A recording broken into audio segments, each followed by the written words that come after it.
What if I tell you there's a manga out there that you never heard of? It's on the same level as Berserk, Vinland Saga and Vagabond. Dare I say, it might even be better.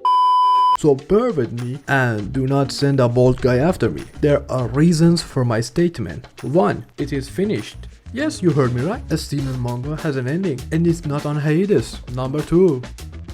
Green Blood is a manga that I discovered recently. I was shocked to find out that it's criminally underrated. So in this video, I will tell you why it's so good and why you should read it. Our story begins in the land of freedom, United States of America, New York City, 1865, on Manhattan Island. 5 Point is a lawless, dirty spot to live, just like the modern day New York City. It is a place in city where immigrants, people who have no future, those who have no money, and the gangs gather to live. It is known as the worst slum in the world. 5 Point is mostly controlled by 2 gangs, Gravedigger and Iron Butterfly. But there's a rumor around the town. A hitman from Gravedigger is going around killing whoever he has hit on. No one has ever seen his face because they are dead. People call him the Grim Reaper. Luke is a hard-working individual. Our protagonist, he is working hard to just pass the day and not to starve. Meanwhile, his big brother Brad has no job and wastes all his money on drinks instead of finding a job. But you can't relate to him, sadly. You know why? Because he has a job as a hitman for the Gravedigger. Ha, did you get it? He is the Grim Reaper. He's hiding his job from his brother. Brad joined the gang at the age of 8. He has one target, the man who murdered his mother, Edward King, his father. He has been doing dirty work for the gang since he was a kid. He would spend his earnings to find info on his dad. So we have the revenge plot so far. But this plot is backbone of the story and it won't get too much attention on the first arc. Because the plot for the first arc start moving when a girl calls a man's pee-pee cute and he does not let that slide. You see, the man was the son of the founder of Gravedigger. So he can kinda do whatever he wants behind his father's back until he did something horrible to that poor woman, and Brad took that personally by trying to de-spawn him out of this world. But Kip is a bastard. I mean, like literally this guy is the most annoying character in this manga. He's just written like that. He does everything to piss you off, but watch till he finds that the Grim Reaper has a little brother. He does everything to get to Brad, which makes his hatred of him cause him to lose one brain cell he had. This leads him to get manipulated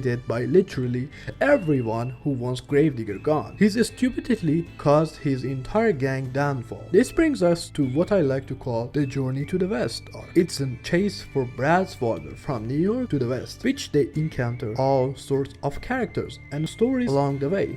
Am I the asshole for looking at my homie's butt cheeks a little bit too hard? If you're a fan of Vinland Saga, you may find similarly written characters here. They feel real. Their interactions are not bland or unrealistic. Every character has their flaws, their strong point. Most of them are memorable. And the story does a great job of making them like this in such a short time. And Brad has an insane plot armor. It is still epic. And did I tell you guys that these men have the hardest quotes? For me, my favorite character is Luke. Why? Because throughout the story, he went from "Getting the robot, Denji" to "I am tragedy." This kid had a pure heart till he comes to the realization that the land of freedom is not some utopia that he can live peacefully. He has to learn how to survive. Then we have Brad, the older brother. His character is pretty much established. He would do anything to protect his brother, but he's not bland. He may appear as the main character, but he's the support and the pillar to Luke's character. On the other hand, we have the villains. There are multiple of them, of course, but the one that stuck with me is Edward King. This man is written so well. He is pure evil. He is the leader of a gang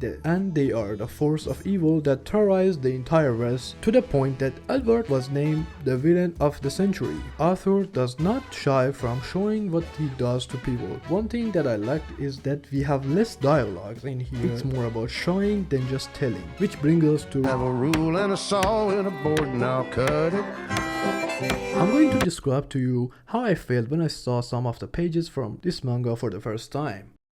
Not. This is not my first time reading one of these mangaka's work. I read Hideout quite a while ago. I forgot about the mangaka. Why? Because I'm a dumbass. This artist is on the SSSSS plus level. The style is realism, which gives me the feeling and vibe of Castlevania or some vampire story. Originally, I thought it was a story about vampires and other stuff like that because of the name and the art style. But did I get disappointed when I found out it's about cowboys, gangster, a man getting his dick called cute? Not at all. But man, I can't get enough of this art style. Every character is a breath of fresh air.